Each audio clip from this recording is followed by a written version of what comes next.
اور پھر اسکول تھا. تو ہماری روزانہ کی جو روٹین تھی وہ یہ تھی کہ سب سے پہلے ہم اٹھتے تھے اور نہا دھو کے پھر ہم چرچ جاتے تھے, اس کے بعد اسٹڈی کرتے تھے اور اس کے بعد پھر اسکول جاتے تھے, اور اس طرح مطلب کہ یہ ساری روٹین تھی.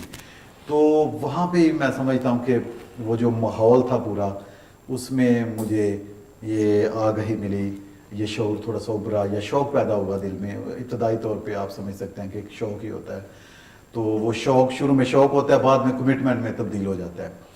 تو وہ ایک بڑی زبردست فضا تھی جہاں پہ پورے پاکستان سے طالب علم جو ہیں وہ آتے تھے, اور جو اسکول ہے اس میں جو نزدیک کے گاؤں ہیں, دیہات ہیں, وہاں سے طالب علم آتے تھے, اور اساتذہ آپ کو پتہ ہے کہ بڑے ڈیڈیکیٹڈ تھے, اور ہمیں شوق بھی بہت تھا پڑھنے کا, علم حاصل کرنے کا. تو میں سمجھتا ہوں کہ یہ ساری چیزیں مل کے انہوں نے مجھے تحریک دی کہ میں آگے جاؤں اور پڑھوں, اور خاص طور پہ جو فادر بننے کا خیال ہے وہ تھوڑا بہت وہاں پہ ڈیولپ ہوا. اور میٹرک پاس کرنے کے بعد 1988 میں فوراً جو ہے پھر میں لاہور آ گیا, اور یہاں پہ باقاعدہ تعلیم و تربیت. آپ اگر میٹرک کی نہ سن بتاتے تو یہ بہتر تھا, اس سے ہماری دونوں کی عمر کا پتہ چل جائے گا. بالکل بالکل بالکل, ہاں جی. تو پھر صرف میٹرک تک تعلیم نہیں میں نے حاصل کی, آ کے پھر ایف اے کیا, اس کے بعد بی اے کیا, اور اس کے بعد ایم اے انگلش کیا. آپ کو بھی پتہ ہے نہیں, ریلیجس تعلیم یہ آپ کی کتنے سالوں کی ہوتی تو ہے؟ یہ جو پاکستان میں جو کاہن بھی ہم کہتے ہیں, پریسٹ بھی اس کو کہتے ہیں, فادر بھی کہتے ہیں, تو اس کی جو تعلیم ہے یہ 12 سال لگ جاتے ہیں. اس میں 4 سال جو ہیں وہ ابتدائی سال ہیں جن میں جو بیسک ایجوکیشن ہے وہ دی جاتی ہے. اس میں انگلش پہ بہت زیادہ زور ہے, بائبل کی تعلیم ہے, اور دنیاوی تعلیم ہے اس کے علاوہ, اور 2 سال جو ہے وہ فلاسفی پڑھائی جاتی ہے, اور یہ 6 سال ہو گئے. اس کے بعد پھر 4 سال جو ہے وہ علم الہیات کی تعلیم ہے. اس میں مختلف مذاہب کے بارے میں ہم پڑھتے ہیں, اور مجھے یاد ہے کہ وہاں پہ میں نے قرآن پاک کا مطالعہ کیا. تو جو ہمارے پروفیسر تھے, ایک اسلام کا سبجیکٹ تھا, اور ہمارے لیے یہ ضروری تھا کہ ہم اس کا مطالعہ کریں, پڑھیں کہ قرآن پاک میں کیا لکھا ہے. مجھے یاد ہے کہ آپ نے بتایا تھا کہ آپ نے پورا قرآن شریف ترجمے کے ساتھ پڑھا. بالکل بالکل, انگلش جو ہے اس میں ترجمے کے ساتھ پڑھا, تو وہ بہت اچھا لگا. کیونکہ میں آپ کتنی عمر میں فادر بن گئے تھے؟ 29 ایئرس, ہاں جی, 29 سال کی عمر میں جو ہے وہ میں کاہن مقرر ہوا. ہاں جی. اچھا, یہ ذرا بتائیے گا کہ آپ ساتھ شاعری بھی کرتے ہیں, کوئی کئی کتابیں آپ کی چھپ چکی ہیں, تو اس میں یعنی فادر ہونے کے ساتھ, اور یہ جو آپ کی شاعری ہے وہ مذہبی تو کسی حد تک تھی, لیکن آپ نے بالکل نیچر اور فطرت کے قریب رہ کے شاعری کی, تو یہ دونوں سمتوں کو کس طرح آپ نے سنبھالا؟ میں سمجھتا ہوں کہ جو جیسے آپ نے کہا کہ نیچر اور فطرت, مجھے لگتا ہے کہ یہ میرے گاؤں سے مجھے ملی, کیونکہ آپ کو پتہ ہے کہ ایک آزاد فضا جہاں پہ آنکھ کھولی, اور جو محسوسات ہیں نیچر کے بہت قریب جو ہے میں رہا, تو وہاں سے یہ چیزیں میرے اندر تھیں. اور جب مجھے تھوڑا سا ماحول ملا لاہور میں آ کر, جو کاہن تھے وہاں پہ سیمنری میں جہاں پہ میں فادر بننے کے لیے گیا, تو وہ خود بہت اچھے شاعر تھے, وہ گیت لکھتے تھے جو مذہبی گیت ہے. تو وہاں پہ میں نے 1988 میں پہلی ایک نظم لکھی اور ایک آرٹیکل لکھا. تو میں نے محسوس کیا کہ یہ میں لکھ سکتا ہوں, شعور مجھے ہوا. تو اس کے بعد پھر میں نے باقاعدہ طور پہ لکھنا شروع کیا, کتابیں پڑھنا شروع کی, جو مختلف شعراء کرام ہیں ان کو پڑھا. تو اس طرح میں سمجھتا ہوں کہ وہ ایک سلسلہ شروع ہوا, اور پھر آگے ہی میں بڑھتا گیا. تو پاکستان میں کس کس چرچ میں آپ نے خدمات سر انجام دی, اور کن کن شہروں میں؟ بالکل, تو پاکستان میں لاہور میں جہاں پہ میں نے تعلیم حاصل کی, تو 2001 میں جب میں کاہن بن گیا, فادر بن گیا, تو میری جو پہلی اپوائنٹمنٹ ہے وہ وہاں پہ ہوئی جہاں پہ میں نے ابتدائی تعلیم حاصل کی, لاہور میں میسن روڈ پہ, جہاں پہ آپ بھی آتے رہے ہیں. تو پھر وہاں پہ میری اپوائنٹمنٹ ہوئی 2001 میں, مجھے فلپائن بھیجا گیا اسٹڈی کے لیے, وہاں پہ اسٹڈی کر کے آیا, تو پھر مجھے وہاں پہ دوبارہ مقرر کر دیا گیا. اور اس کے بعد میں نے 4 سال وہاں پہ کام کیا, اور اس کے بعد پھر سیالکوٹ مرے کالج کے سامنے وہاں پہ سینٹ جوزف چرچ ہے, تو وہاں پہ میں نے 2 سال خدمت کی. اور اس کے بعد میں اعلیٰ تعلیم کے لیے اٹلی چلا گیا 2008 میں. تو پھر وہاں پہ میں نے ہسٹری جو ہے گریگورین یونیورسٹی روم کی, جو بہت بڑی یونیورسٹی ہے اور فیمس ہے ورلڈ میں, تو وہاں سے میں نے بہت اچھے مارکس میں جو ہے کیا. اور تھیسس جو میرا تھا وہ تھا مشنریز پہ, کیونکہ میں خود بہت انسپائر تھا. آپ بھی جانتے ہیں جو مشنریز فادر تھے بیلجیم سے, خاص طور پہ فادر یوبرٹ آپ جانتے ہیں, فادر البان, انہوں نے بہت سارا کام کیا ہماری اس دھرتی پہ. تو ان سے میں انسپائر تھا. تو پھر میرا تھیسس جو ہے وہ میں نے ان مشنریز پہ, ان کی خدمت پہ جو انہوں نے پاکستان میں کی, کہ کس طرح انہوں نے اپنا کلچر اپنی ثقافت چھوڑی اور وہ ہمارے درمیان آئے اور یہاں پہ آ کر انہوں نے کام کیا. تو اس پہ تھا. تو یہ ایک سفر ہے جو شروع ہوا اور پھر اٹلی تک آگے. تو اٹلی میں آپ مجھے بتا رہے تھے کہ آپ نے اٹالین لینگویج بھی سیکھی. بالکل بالکل, یہ اٹالین لینگویج ہے, یہ بہت خوبصورت لینگویج ہے. اور جب میں وہاں پہ گیا تو مجھے تو کچھ بھی نہیں آتا تھا اسٹارٹنگ میں. تو انہوں نے جو ادارہ جہاں پہ میں گیا انہوں نے ایک ٹیچر کو مقرر کیا. تو اس ٹیچر نے ہمیں 3 ماہ میں اٹالین جو ہے وہ بولنا سکھا دیا. تو جب یونیورسٹی میں گیا تو یونیورسٹی کی یہ روایت ہے کہ وہ سب سے پہلے آپ کا ٹیسٹ لیتے ہیں کہ اگر آپ واقعی قابل ہیں کہ آپ وہ داخل ہو سکتے ہیں. تو وہ پہلی گو میں میں کامیاب ہو گیا, داخلہ جو مجھے مل گیا. تو وہ میں سمجھتا ہوں کہ بہت محنت کرنی پڑی. آپ دیکھیں کہ کوئی بھی کام جو ہے دنیا میں آپ کو آسانی سے حاصل نہیں ہوتا, آپ کو بہت محنت کرنی پڑتی ہے. میں تو وہ کہتا تھا کہ it's just wrestling, wrestling with the language. تو وہ جو شروع میں محنت کی, ابھی بڑی خوشی ہوتی ہے کہ I can speak Italian language, I can speak Latin also. تو آپ ویٹیکن سٹی میں بھی ظاہر رہے. روم جو ہے وہ, کیونکہ ویٹیکن جو ہے وہ روم میں ہی ہے جہاں پہ پاپا اعظم رہتے ہیں. تو مجھے یہ بڑی خوشی ہے کہ میں تقریباً 3 سال روم میں رہا. تو وہاں پہ جو ریڈیو ویٹیکن ہے, جو پاپا اعظم کا ریڈیو ہے, تو وہاں پہ میں ایز اے براڈ کاسٹر بھی کام کرتا رہا ہوں.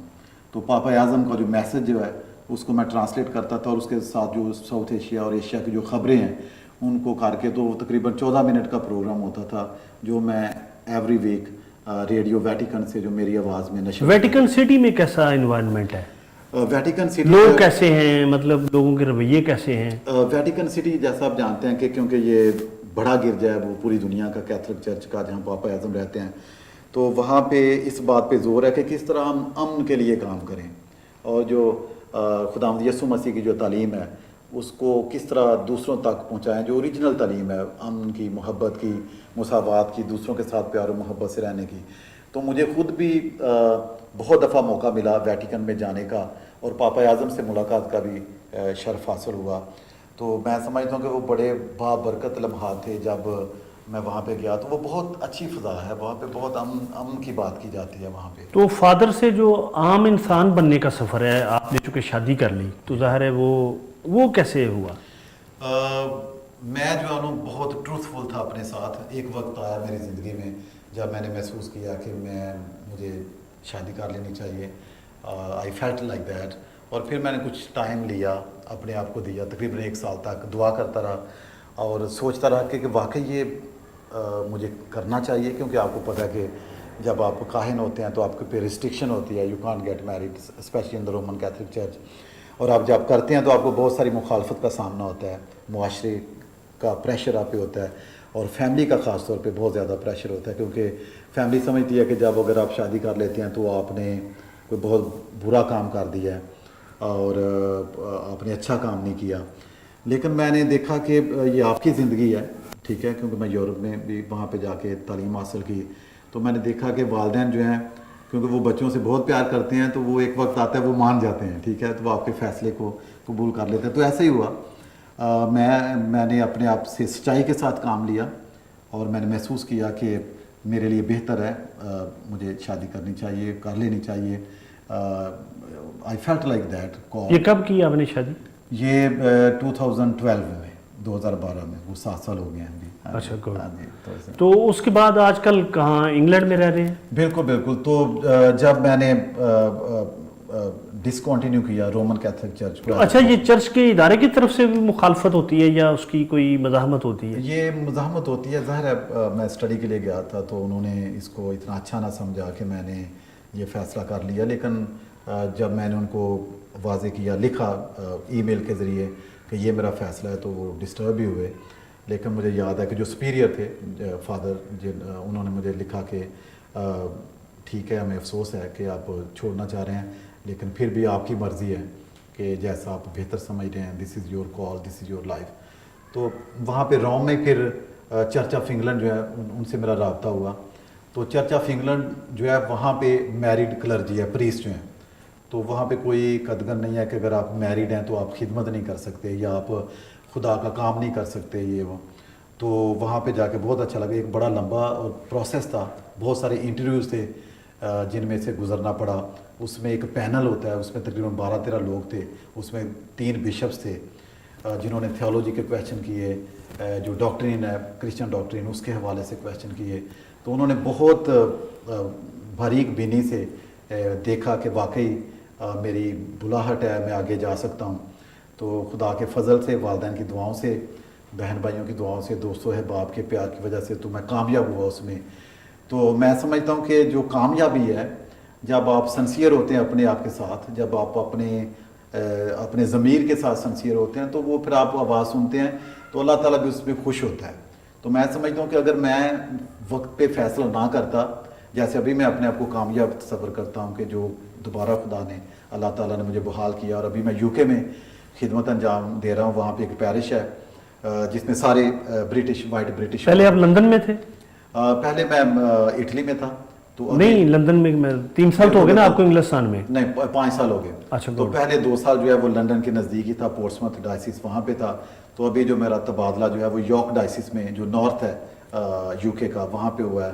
یہ لندن سے تقریباً 4 گھنٹے کا کار پہ فاصلہ ہے. تو وہاں پہ ساری کمیونٹی جو ہے وہ وائٹ برٹش ہے، اور تقریباً 20,000 سے زیادہ لوگ ہیں جن کا میں پاسبان ہوں، رہنما ہوں.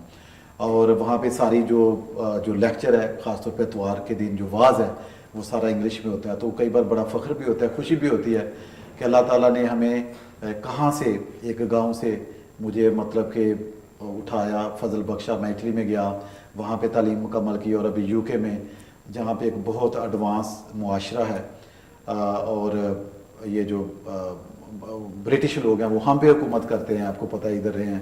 تو ابھی ہمیں موقع ملا کہ ہم جا کے ان کو سکھائیں باتیں خدا کے کلام میں سے. تو وہ بڑی ایک خوشی بھی ہوتی ہے کہ اللہ تعالیٰ کے یہ کیسے کام ہے. اللہ تعالیٰ وہ برکت دیتا ہے اپنے انسانوں کو، بندوں کو، اور ان سے کام لیتا ہے اپنے مطابق جہاں پہ بھی کام. اچھا، یہ ذرا بتائیے گا کہ آپ کی یہ جو لائن ہے پریسٹ بننے کی، یا جس میں مختلف لوگ ہوتے ہیں، مختلف ملکوں کے ہوتے ہیں، تو اس میں بھی وائٹ بلیک کا کوئی ڈسکرمنیشن ہوتی ہے؟ یورپ میں کچھ جگہ ایسی ہے جہاں پہ جو ایشین لوگ ہیں ان کے ساتھ اچھا برتاؤ نہیں کیا جاتا. تو جو یورپین کلچر ہے، خاص طور پہ یو کے میں، آپ کسی کو اگر حقارت کی نظر سے دیکھتے ہیں تو یہ ایک کرائم ہے ان کے لاء کے مطابق. نہیں، میں صرف آپ کی اس کی مشنری اداروں کی بات کر رہا ہوں کہ اگر آپ فرض کریں آپ فادر ہیں، پریسٹ ہیں، تو آپ کو آپ کے رنگ کی وجہ سے ڈسکرمنیشن کی جاتی ہے اور ان کے آپ کے اپنے سرکلز میں؟ نہیں، ابھی میں نے نہیں تجربہ کیا کوئی بھی ایسا. یو کے میں خاص طور پہ نہیں تجربہ کیا، اور اس سے پہلے بھی نہیں کیا، لیکن لوگوں میں ہوتا ہے کچھ جو عام کچھ لوگ ہیں. اچھا، یہ ذرا میں اب اس طرف آتا ہوں. تو مجھے یہ ذرا بتائیے گا کہ یورپ میں جس طرح سائنس اور مذہب کی ایک قسم کی چپکلش رہی، جی تو الٹیمیٹلی لوگوں نے بہت آزادیاں وہاں حاصل کی، اور چرچ کا بڑا ظلم و ستم کا ایک اس پہ بہت لٹریچر بھی لکھا گیا. تو اب آپ سمجھتے ہیں کہ چرچ جو ہے وہ تھوڑا ٹیم اپ ہو گیا ہے؟ میں سمجھتا ہوں کہ جو چرچ ہے وہ ابھی کوشش کر رہا ہے کہ کس طرح لوگوں کے مطابق چلا جائے. تو وہاں پہ وہ آج کل یوز کرتے ہیں فریش ایکسپریشنز.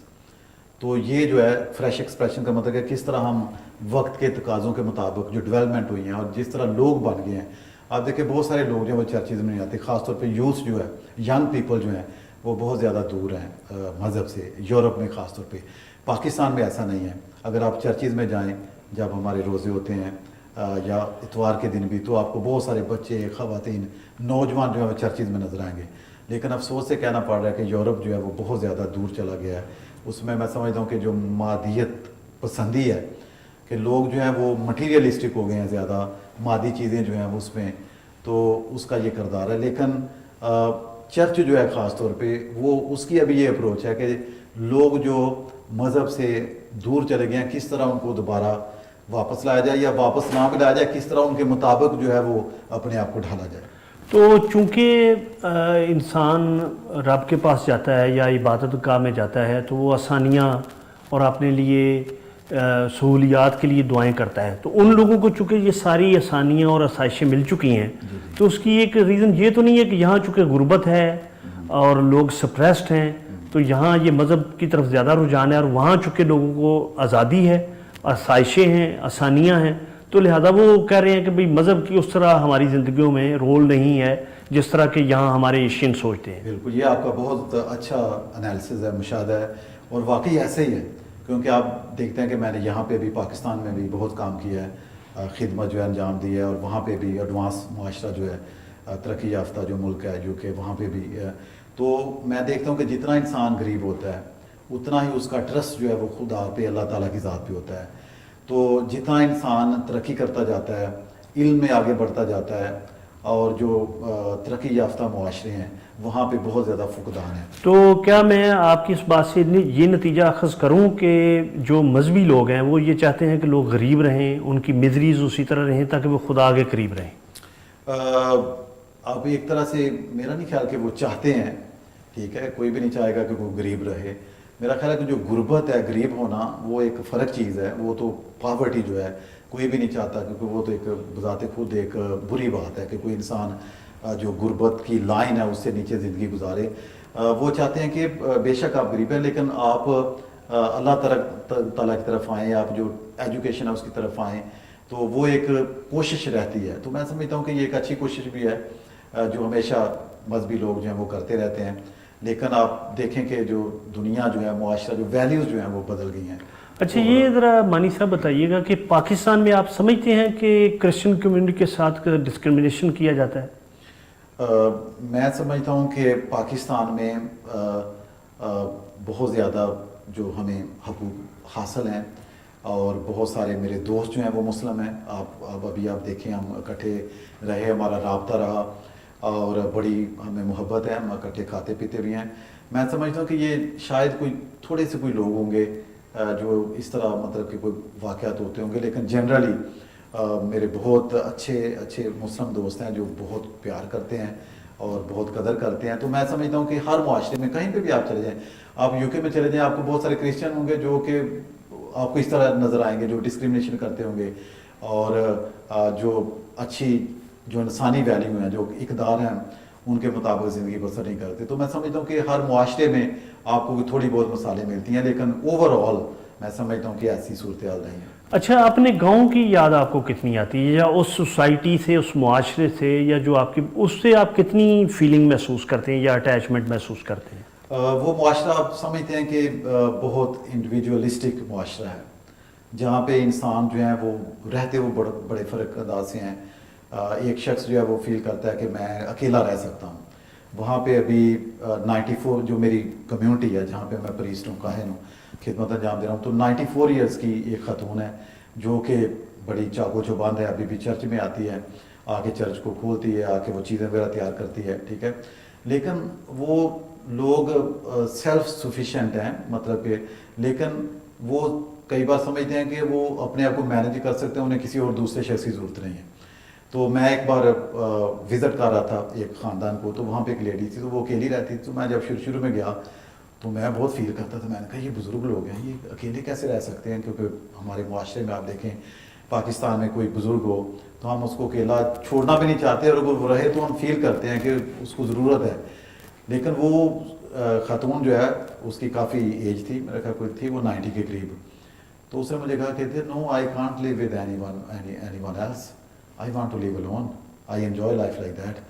تو وہ بڑا مجھے شوق بھی ہوا، تو حیرانی بھی ہوئی کہ یہ دو معاشرے ہیں. آپ دیکھیں پاکستان میں we love other people, we want to live other people, اور ہم اپنے بزرگوں کو اپنے ساتھ بھی رکھنا چاہتے ہیں، ہم برکت سمجھتے ہیں ان کو اپنے پاس رکھنا، ان کی خدمت کرنا.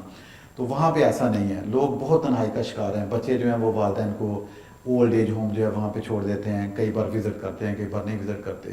تو جو یورپین معاشرہ ہے ان کا سب سے بڑا مسئلہ جو ہے وہ تنہائی ہے، وہ تنہائی کی غربت میں ہے. آپ اس کو بھی ایک غریبی. تو ہمارے معاشرے کا سب سے بڑا المیہ کیا ہے؟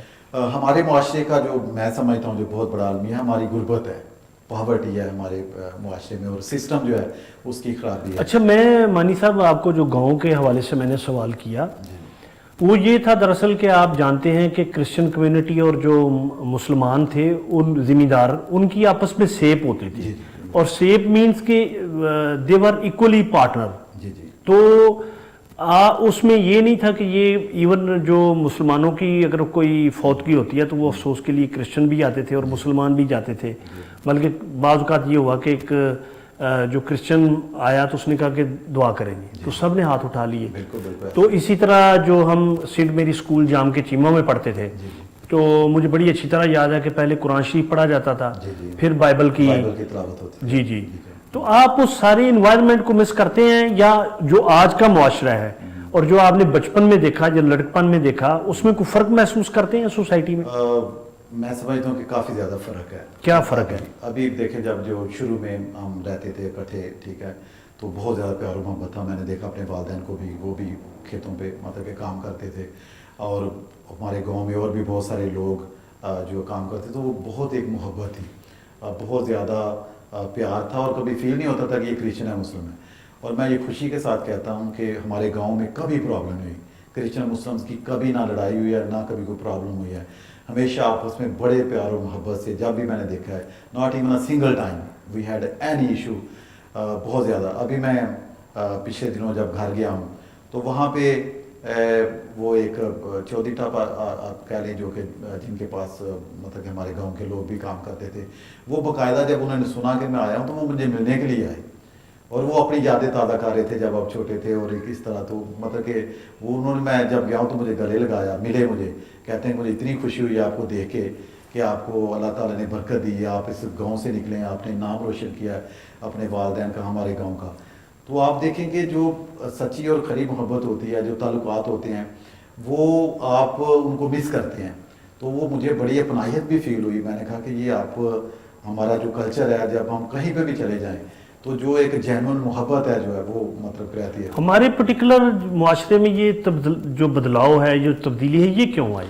میرا خیال ہے، میرا جو ذاتی خیال ہے کہ یہ اوور آل، نہ صرف کہ یہ کرسچن مسلم اور اس مذہب کے لحاظ سے، بلکہ اوور آل جو ویلیوز جو ہے وہ تبدیل ہو گئی ہیں. اور میں سمجھتا ہوں کہ جو اس کی ایک بڑی وجہ جو ہے وہ معاشی بحران ہے.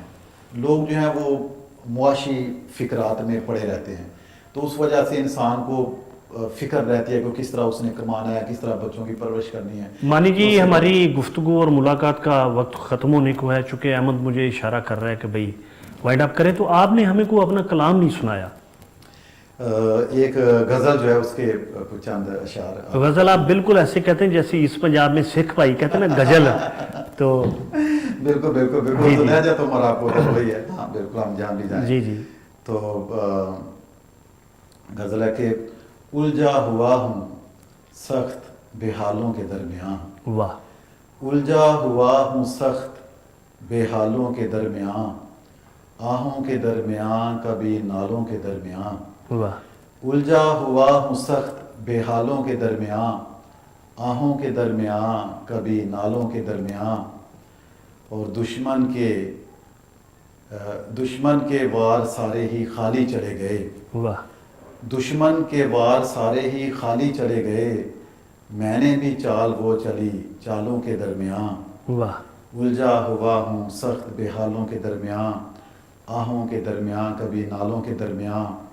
اور آنکھوں میں خواب رکھ کے یہ کہتی ہیں بیٹیاں، آنکھوں میں خواب رکھ کے یہ کہتی ہیں بیٹیاں، چاندی اترتی ہے تو کیوں بالوں کے درمیان. واہ واہ. آنکھوں میں، بہت شکریہ. آنکھوں میں خواب رکھ کے یہ کہتی ہیں بیٹیاں، چاندی اترتی ہے تو کیوں بالوں کے درمیان. اور شعر غور کیجیے گا کہ پیچھے پلٹ کے دیکھا تو حیران میں ہوا. واہ. پیچھے پلٹ کے دیکھا تو حیران میں ہوا، بکھرا پڑا تھا میں کئی سالوں کے درمیان.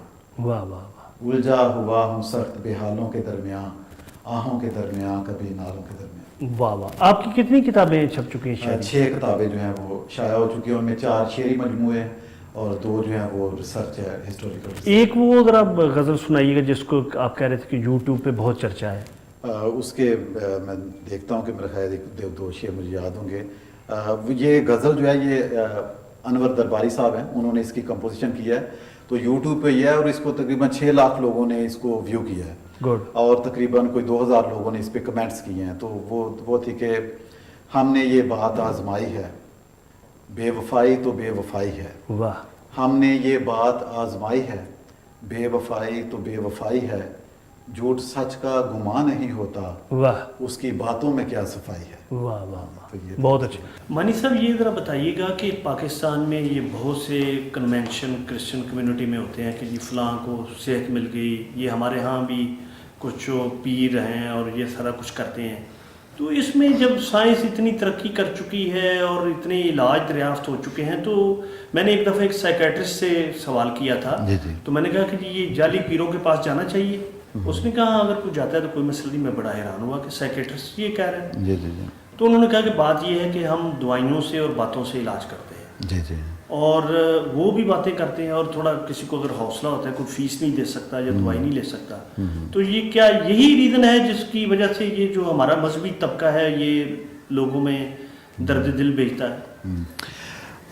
میرا خیال ہے کہ کچھ لوگ جو ہیں واقعی ان کا ایمان ہوتا ہے، بہت پختہ ایمان ہوتا ہے کہ وہ ان کو شفا ملے گی جب وہ دعا کریں گے، نماز میں جائیں گے، یہ وہ، تو وہ کچھ کو مل بھی جاتی ہے، ٹھیک ہے، یہ ایمان کا معاملہ ہے۔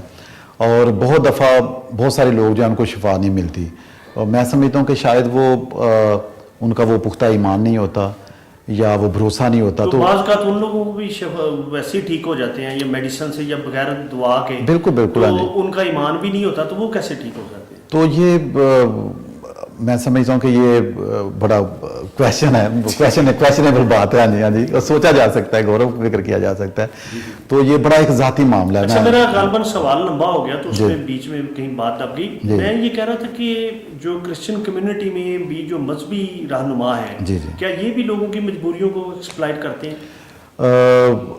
میں اس حوالے سے یہ نہیں سمجھتا کہ ایکسپلائٹ کرتے ہیں، لیکن دیکھیں وہ اپنی ایک ذمہ داری نبھاتے ہیں، اور ابھی آپ دیکھیں کہ کچھ چیزیں ہوتی ہیں جو پاپولر ہو جاتی ہیں آج کل کے دور میں۔ یہ جو شفا کا کام ہے یہ کافی پاپولر ہے کہ آپ اکٹھے ہوں، آپ دعا کریں، اکٹھے مل کے گیت گائیں، یہ وہ، تو پہلے ایسا نہیں تھا۔ پہلے لوگ جو صرف چرچ کے اندر دعا کرتے تھے، ایک جو رومن کیتھولک چرچ میں، تو کچھ جو پاسٹر صاحبان ہیں انہوں نے اس کو رواج دیا اونچی اونچی آواز میں، اور کہا کہ آپ آئیں، یہ شفا اس طرح پائیں۔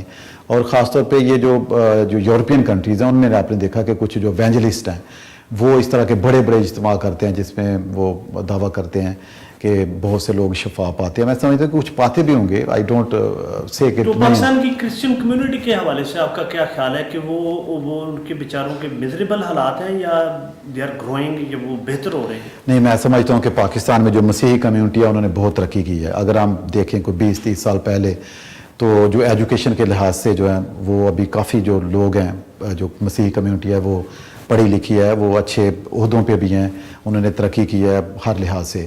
تو میں سمجھتا ہوں کہ یہ ترقی کا عمل جو ہے یہ مجموعی طور پر پورے معاشرے میں یہ ہوتا رہتا ہے، یہ وہ we are not the same people as we were 10 years 20 years۔ So میں سمجھتا ہوں کہ اس حوالے سے مسیحی جو کمیونٹی ہے انہوں نے کافی خدمات بھی ہیں پاکستان میں مختلف شعبوں میں۔ کوئی ایسی بات جو آپ کہنا چاہیں دیکھنے والوں سے؟ میں یہ کہنا چاہتا ہوں کہ ہر انسان جو ہے اس کو اللہ تعالیٰ نے اس میں کوئی نہ کوئی خوبی ڈالی ہے، یا اس کا کوئی مقصد ہے۔ کوئی بھی شخص اس دنیا میں ایسا نہیں ہے جس کی کوئی لائن نہیں ہے، جو کوئی مقصد نہیں ہے، تو وہ فرق ہو سکتے ہیں، لیکن ہمیں اس کو ڈسکور کرنا ہے کہ کون سا پرپز ہے جس کے لیے اللہ تعالیٰ نے مجھے بھیجا ہے۔ تو جب ہم اس کو ڈسکور کر لیں گے، ٹھیک ہے، تو اس کے بعد آئے گا کہ میری کمٹمنٹ کیا ہے اس مقصد کے لیے جس کو میں نے ایکسپلور کر لیا ہے۔ تو جب آپ اپنے مقصد کو پا لیتے ہیں، پھر آپ کو محنت کرنی ہوتی ہے، اپنی لائن اینڈ لینتھ جو ہے وہ کرنی ہوتی ہے، اپنے سیکریفائسز دینی ہوتی ہیں، تو میں سمجھتا ہوں کہ وہی آپ کا ٹیلنٹ ہے۔ تو آپ گا بھی لیتے ہیں؟ آپ کچھ ہے بھی اس طرح سے سنا دیں کچھ؟ اچھا، کیا میں اس وقت آپ کو سناؤں؟ اچھا، تھوڑی سی غزل مہدی حسن کی کچھ غزل سنائیں۔ ہاں جی، آپ تو طبلہ بھی میرے خیال میں بجاتے ہیں؟ طبلہ بھی اور ہارمونیم بھی، ہاں جی، تھوڑا سا آپ اچھا بجاتے ہیں؟ اس وقت تو بس ایسے ہی تھا، بس تھوڑا سا اس کو امپروو کیا۔ ہاں جی۔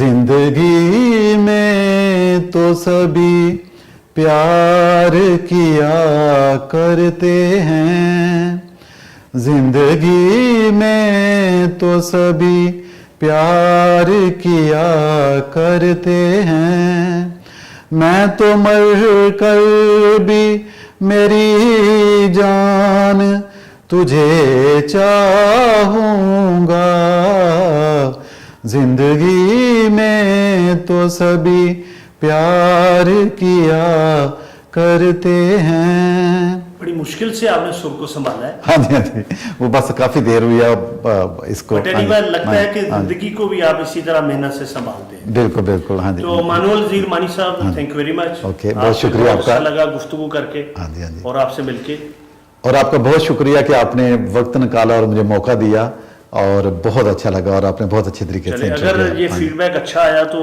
آپ کے آئندہ بھی انٹرویو کریں گے بہت اور ہو شکریہ. سکتا ہے اگلا یہ انٹرویو جو ہے وہ انگلینڈ میں ہو اچھا تھینک یو آر موسٹ اور آپ ویلکم. کے چرچ کے لان میں بیٹھ کے. بالکل بالکل you are most welcome whenever you come to the UK. Okay Thank you very much. Thank you very much. بہت شکریہ.